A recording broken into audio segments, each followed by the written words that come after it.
Gear Tasting Radio is brought to you by Imminent Threat Solutions. ITS provides knowledge that empowers individuals with indispensable skill sets to explore the world and prevail against all threats. Right now, as a special thank you for all podcast listeners, we're offering 10% off in the ITS store. Simply use the code GTR to save 10% at store.itstactical.com.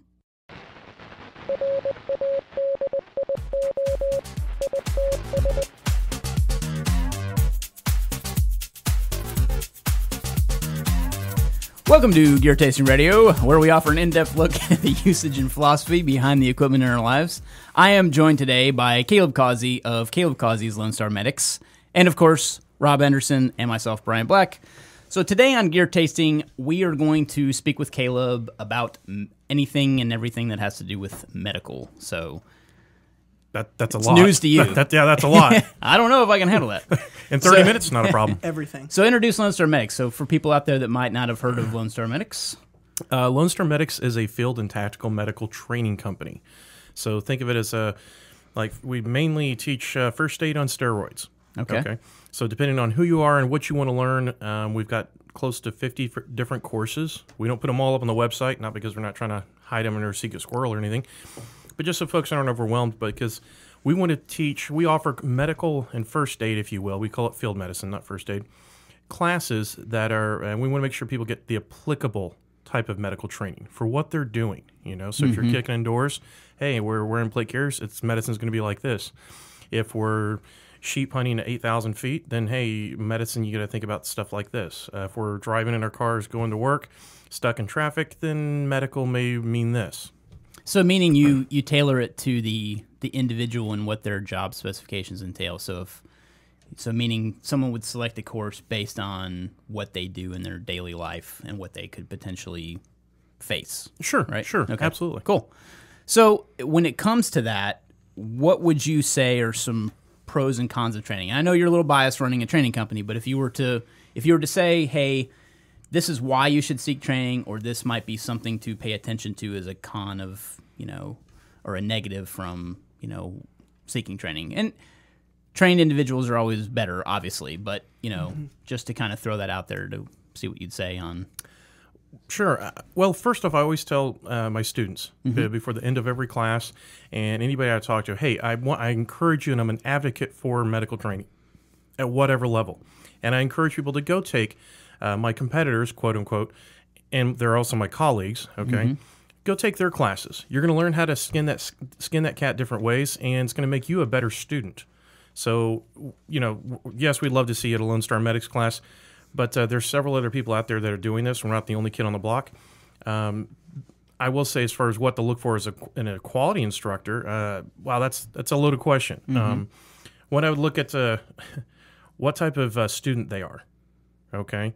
Yes, you can. There's plenty of medics out there that have a strong medical background, and they're great medics. But can they convey that information to the student, whatever level of student, whether they're a layperson or healthcare professionals? What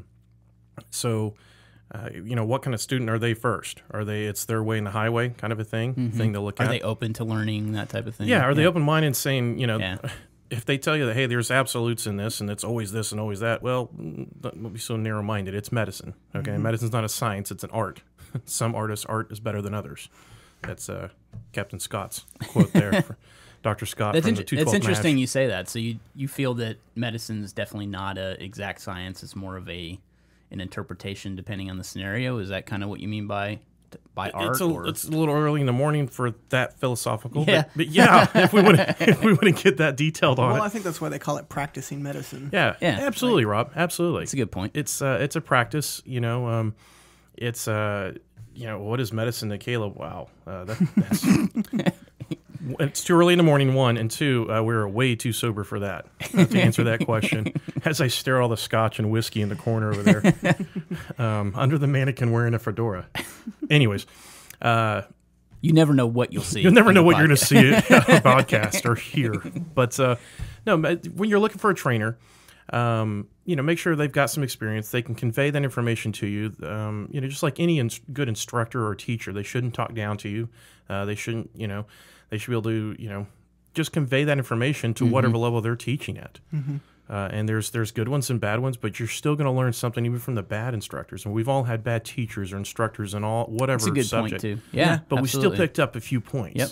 You know, it's like, oh, okay, that's a good point. Or we picked up a few bad points, like, oh, I definitely don't want to do that. Mm-hmm. So that brings up a good question too. So I know that with training, like in the firearms world, sometimes it's better to teach someone that has no training versus some of the training that's kind of been bad in certain ways. So they've developed those bad habits, and it's harder to fix bad habits than to teach the right fundamental good habits, if you know what I mean. Mm-hmm. So sometimes firearms instructors will say that they'd rather work with someone that knows nothing than someone that's had years of training that could be the wrong way sometimes. So do you feel that way too with students that come into your medical courses? No. Thank you very much. Next question. Yeah, okay. No. Onward. Yeah.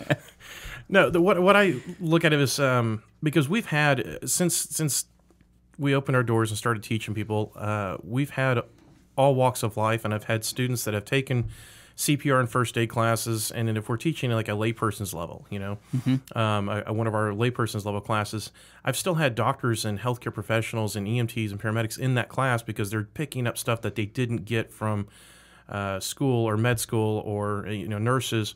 We had one class where we had 4 gynecologists in the class, and they said, yeah, we all deliver babies and we deal with some of the worst case and the most difficult deliveries known to man, and we deal with those every day. But when we're driving in a car with our family and there's a car wreck, Yep. yeah, we understand, the anatomy and physiology, and we're doctors, and some of us are surgeons, but it's just different medicine. Yep. Right. So here I've got, one end of the spectrum, then I've got the other end of the spectrum of John Q. citizen or civilian who has no first aid training, and that's the tough part of being instructors. You Sure. got to find that happy medium there. So whether a student has a lot of background or training or not, we're even starting to see some of our students that show up to our classes that have taken several other courses from other instructors, our competitors / colleagues. And that's been interesting. Or they're Lone Star Medic alumni. Mm-hmm. They're coming back for their 3rd and 4th class. And I'm like, wow, that's humbling. But they're saying, yeah, over the past 8 years, we're starting to see that. So I've got to bump up my game and say, hey, here's our level 2 and 3 and 4 classes. Mm-hmm. Well, it's like most skills too. You use it or lose it, and I feel that. I don't know if you echo that, but I feel that way at least about medical. Is that if I'm not staying up on those things and practicing them on a regular basis, like even putting on a tourniquet, you're able to cut down on that time that it might take you to do that for real. If you're practicing that on a regular basis, so. I don't know. I feel like that's just like tying knots. Tying knots goes away after a while too. Absolutely, it's a skill that definitely vaporizes if you don't practice it. So, as you well know. Yes, I do. I'm not wearing it today. I don't have it on today. But just 'cause the inside joke is at a previous muster we taught Caleb how to make a paracord bracelet, and what came out was an abomination. Somebody taught Caleb how to tie knots. I'm not saying any names, but if you're watching. Would have been better to put it out of its misery. Yeah, we totally should have. Yeah. So in terms of techniques, Brian taught me. That's what you tell everybody too. I know it. The most important techniques that you would say the most important are to learn for just the layperson. You call them layperson, but what I think the way I interpret that is people that are not medical professionals, that are just kind of correct. That could use medicine on an emergency basis if they came upon an accident or something like that. So to those type of people, what would you say are the most important techniques to pay attention to or to learn or to actively seek out training for? Depending on what they want to learn. Okay. But if we're talking about, hey, just your average person that drives in the car in traffic, goes to work in their office and then drives home, okay. Or, hey, if we are kicking in doors of bad guys and girls and serving warrants, or we're hunting bad guys and girls in the jungle, then sure, if we're looking at injuries, we're still looking at circulation, airway, breathing. If you ask 10 different medics, you're going to get different acronyms and algorithms to look at for patient assessment. But the first thing is skills I would look for or would recommend is, one, go get training, obviously, duh. But because there's no more to it. But in terms of training, I guess that's kind of, like specific skills. Yeah. Not only that, sorry, I don't mean to interrupt, but like when you're actively seeking training, what should they look for as kind of that lay person. Okay, which type of class? Right. So Yeah. if I'm Like a lay going to person, carbine or I'm pistol class? Exactly. commuting Okay. every day to work. I'm not interested in really getting to the point where I'm practicing medicine and using a firearm. Like I don't want to go to that advanced level quite yet. Right. But let's just say I'm I don't just want to say the interested. basics. Yeah, I don't But want to call it basic car either. wrecks. But Let's say yeah, we're dealing with car wrecks Right. more than anything. With car wrecks, one I would say learn CPR and how to use an automated external defibrillator. okay. CDC stats since whenever they started, every year, heart-related disease is the #1 killer in America. Interesting. And nothing comes close. Wow. Number 2 and 3 killers, depending on what year you read their stats, are tied usually, and it's cancer and blunt trauma. So if we look at Interesting. blunt trauma versus penetrating trauma, okay, well, tourniquets may not be really applicable for us then. Right. Now, I'm not knocking and saying we shouldn't be carrying Sure, tourniquets sure. for EDC. No, yes, you should. But so if we're looking at heart-related disease, heart attacks, and cancer and blunt trauma, if you read into their information and data more at CDC, blunt trauma it comes down to car accidents. Yeah. Okay. So if we're looking at car wrecks, cancer, and heart attack, well, learn CPR and how to use an AED. AEDs are saving lives left and right. Have you heard many people that carry those in vehicles or anything like that, other than paramedics? The past 2 or 3 years, I've been noticing people that are asking, where to get them, and they said, "Hey, maybe at the family farm or ranch, we've got grandma, Sure. grandpa, Yep. or we've got mom and dad are getting elderly. They're not, not 98 years old. Well, we're going to shock them and bring them back to life." But if they're, in their 60s, and Yeah. here's a newsflash: if you're a male and age 35 and older, you're considered high risk. So it doesn't matter. You don't have to be 75 anymore. Yeah. For the women, I think it's they're older. They're tougher than us guys. So their risk factors Yeah. are a little older age. But learning CPR and how to use an automated external defibrillator, an AED, and then blunt trauma or car wrecks where you still need some penetrating trauma. So basically, how to stop bleeding. That would be a key thing. Hemorrhage control.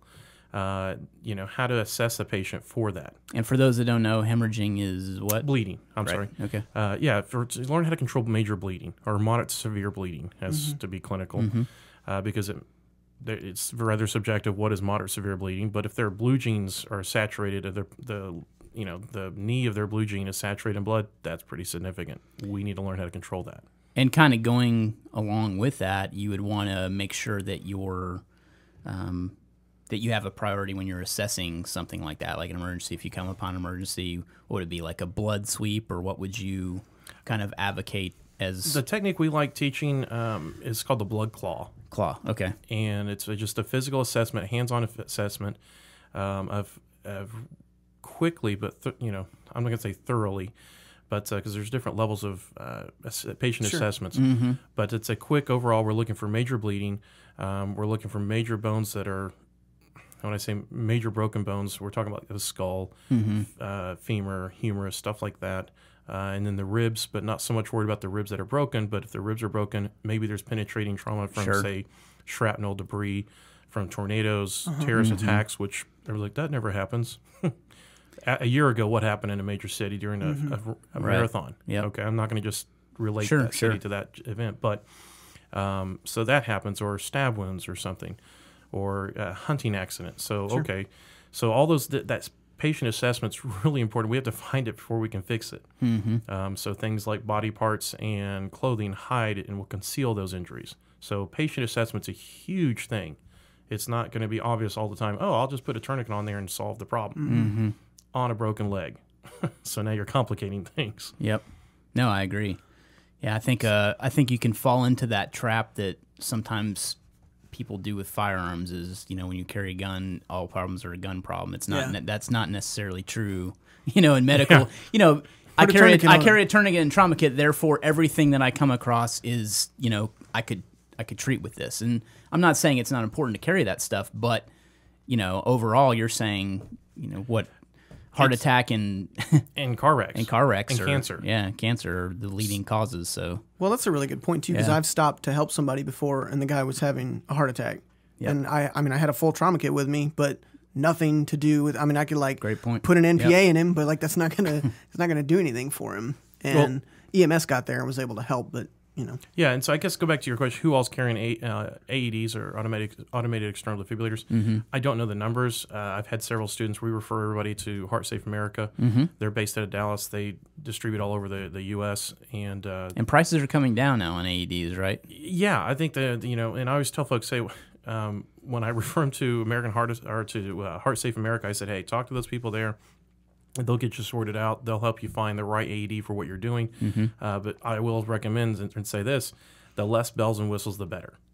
We don't need to complicate this with a bunch of noises and bells and whistles and toys and gizmos and flux capacitors going off all over the place. Let's keep it simple. And again, training is important to know how to use it if you ever have to. Yeah, there's some, read the manual. Yeah. Because each one's a little different for patient's age and weight.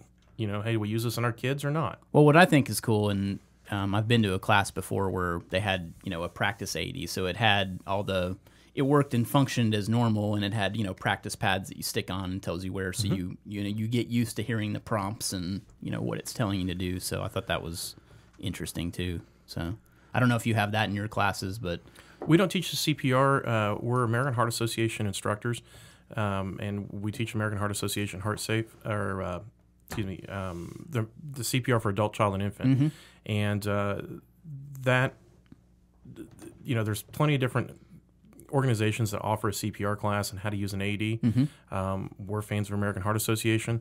But, you're talking about a 4-hour class and a long end. Sure. And everything's, that's so long to learn basic CPR. I'm like, well, it's the #1 killer in America. Yeah, absolutely. You ask any, go ahead. Go ahead. Sorry, I didn't mean you ask any of our listeners that are EMTs, paramedics, firefighters, and you ask them, or even other listeners that have friends and family, ask your buddies that work at firehouses and ambulance, hey, what's the #1 type of call you go on? They're going to say chest pain or car wrecks.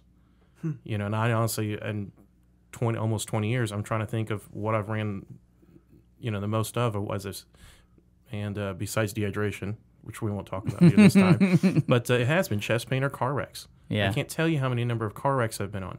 Shootings, even in the military, in 2 deployments of the Balkans, bullet holes in a human. Yeah, I've seen less than a dozen.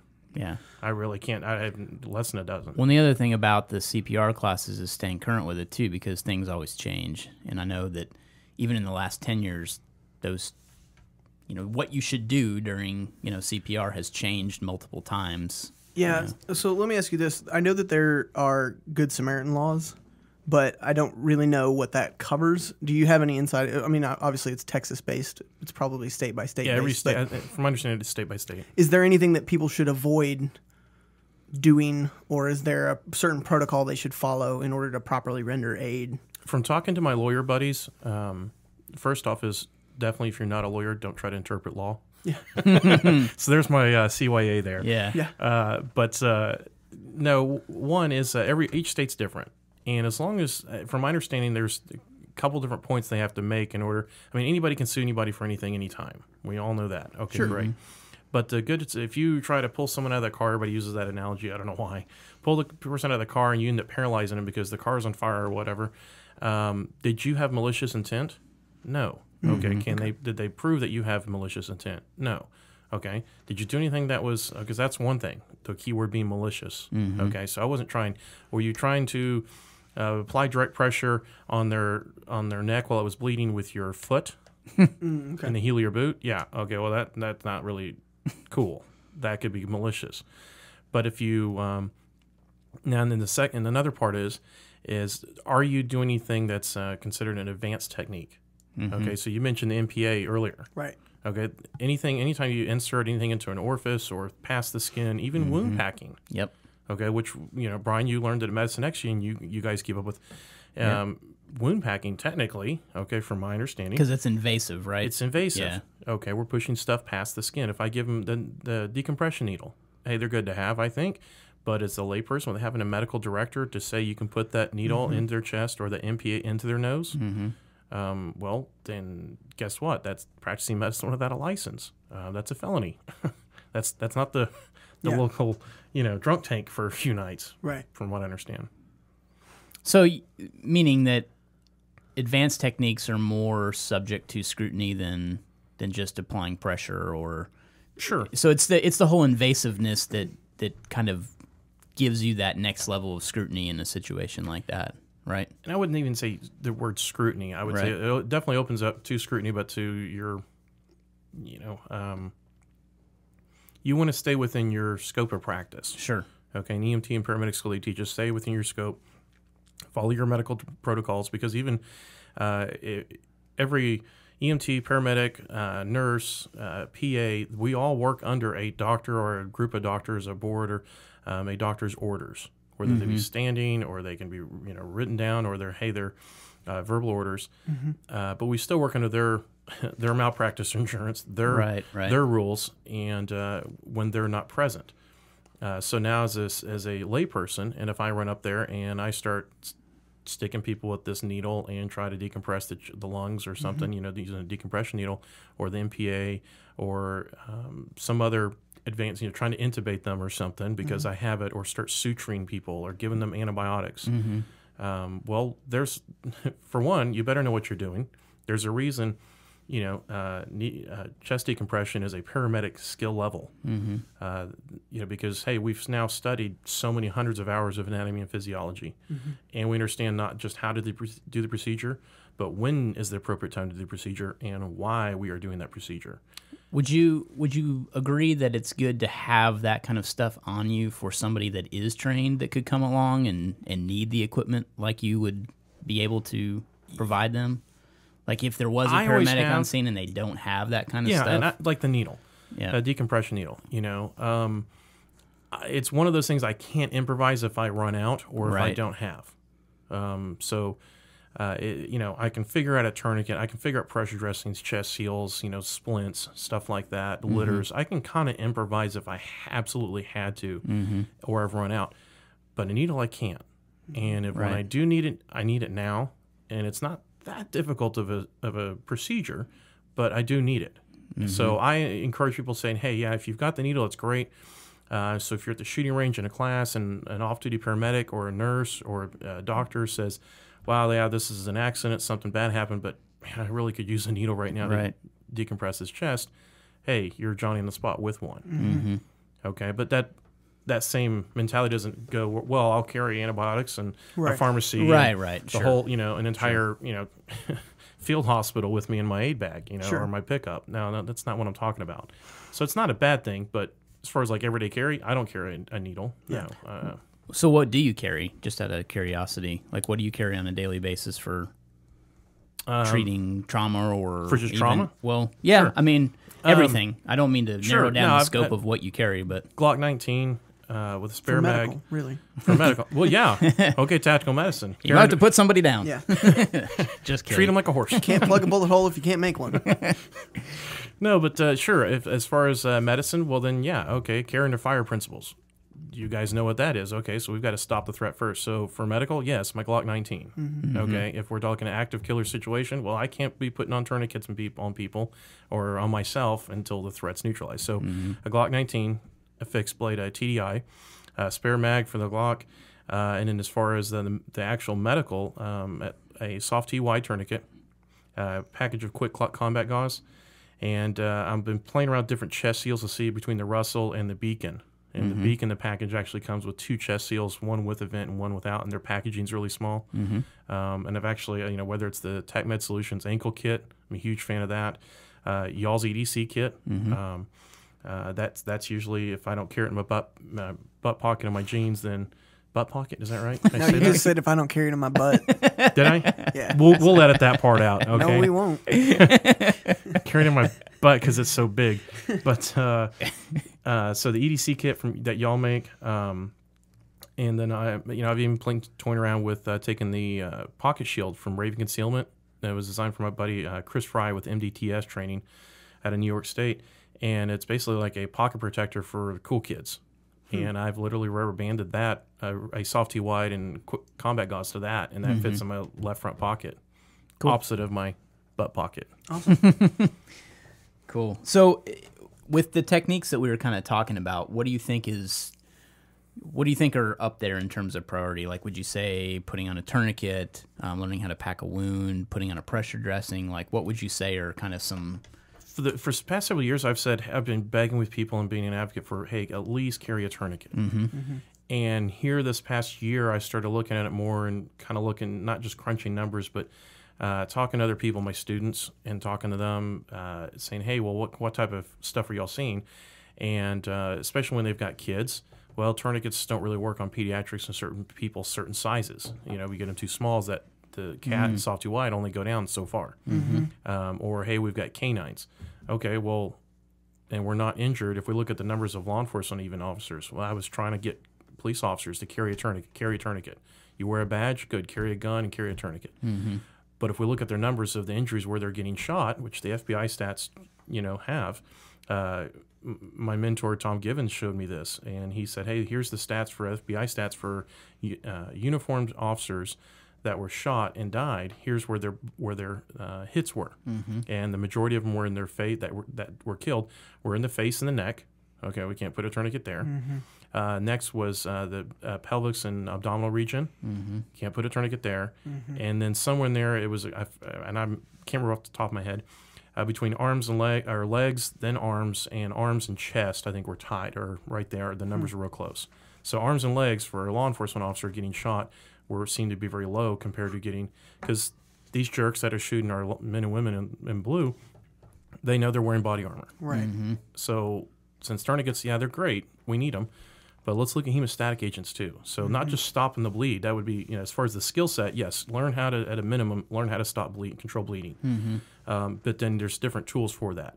There's direct pressure versus direct pressure hemostatic or agent. hemostatic agent with direct pressure. Great. For back in the day, we were told hemostatic agents are kind of like your second or third tier. And I'm like, why? And for those that don't know, that's just basically gauze that's impregnated with kaolin or something that stops or that coagulates the blood. hemostatic agent, the short version is it basically assists or accelerates the clotting factor. Right. Which we've got a dry erase board there. We don't have time for me to draw it out, and I'll mess that up, okay, if you ask me that. I've seen your drawings. Yeah. You see my paracord bracelets. It's kind of like that. But, yeah, definitely the skill set is stop the bleeding, and then, two, learn how to maximize those few tools that actually will help you do that.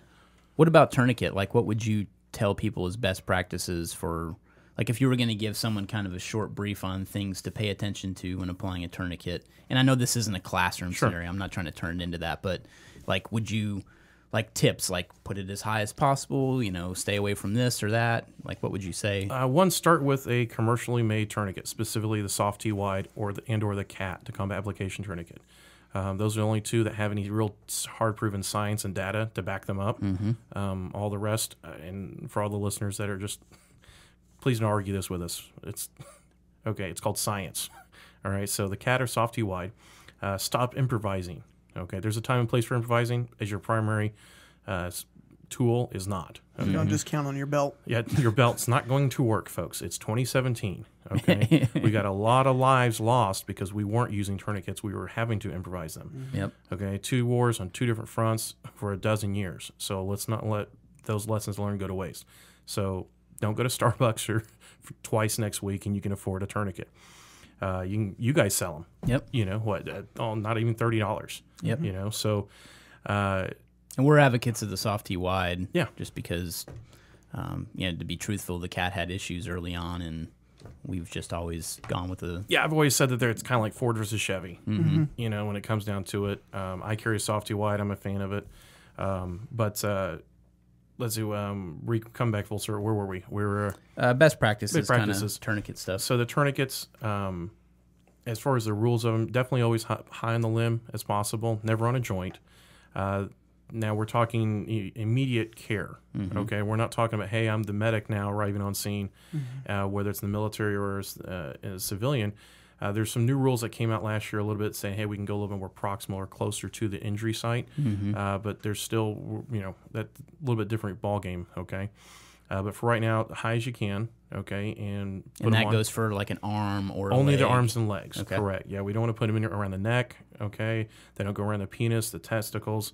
No other body part, okay? But go up high as you can, never on a joint. And the key thing with both the CAT and the soft T-wide is to take up as much as that slack as possible out of the buckle before you start turning that windlass. because both windlasses, okay, or windeye if they're plural, I guess. I don't know.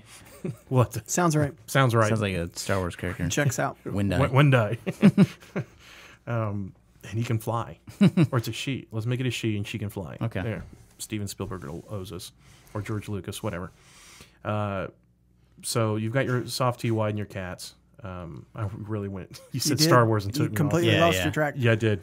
I shouldn't have said Star You Wars. shouldn't have said Star Wars. You were talking about taking the slack out of the taking the buckle slack out of because the buckle the windlass because the system. windlass only has so many turns in it, and it may take one turn or a dozen, but you turn it until the bleeding stops or is manageable. And a lot of people think, oh, I turned it and it should stop like a faucet in a sink. Doesn't always work that way.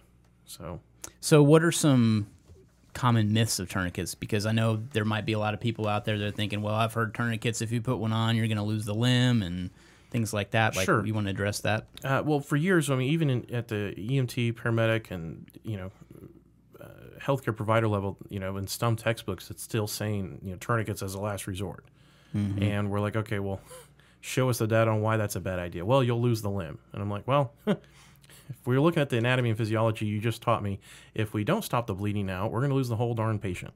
So, what do you want us to do? Right, because the goal is to stop the bleeding stop first. the bleeding, Yeah. right?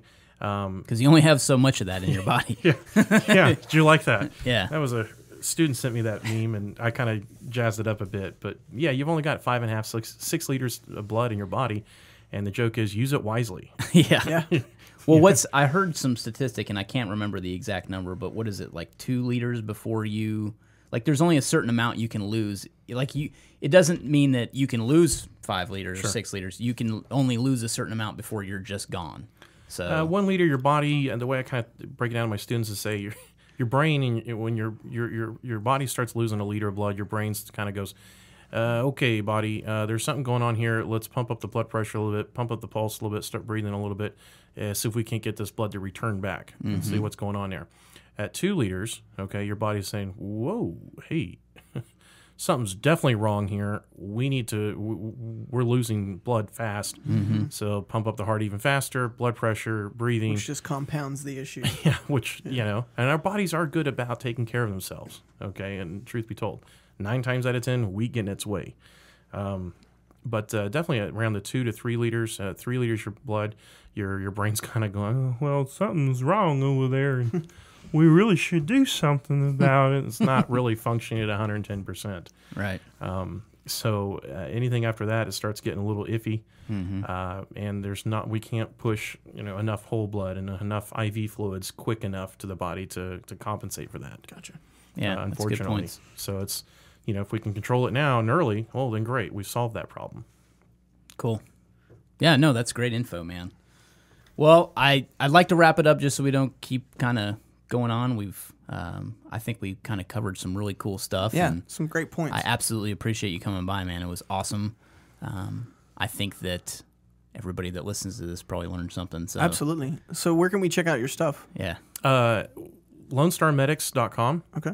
And we've actually got our Instagram we've been playing with too, and Facebook page as well. Awesome. What's your website address? My website. If I was gonna Google you, what would I Google? Just Google Lone Star Medics or Okay, Caleb. cool. I'm like 18 pages of Google deep, so I'm proud of that. Just Google me. No, Lone Star Medics, LONE, like the Lone Star State. Medics, not LOAN. I don't know why people think you can borrow money from. It's a really successful title loan company down the street. Yeah, they get a lot of calls. You guys teaching Medicine X class? What? No, we do loans. Awesome. Well, hey, thanks to everybody for tuning in. Remember to shoot us your questions with the Pound Tag Gear Tasting Any Social Media Network, and we will put up some episode intel along with the article to kind of give you some links to Caleb's website along with some of the stuff we talked about today. And remember to subscribe, rate, and review if you like what we're doing here on Gear Tasting Radio. Thanks for tuning in.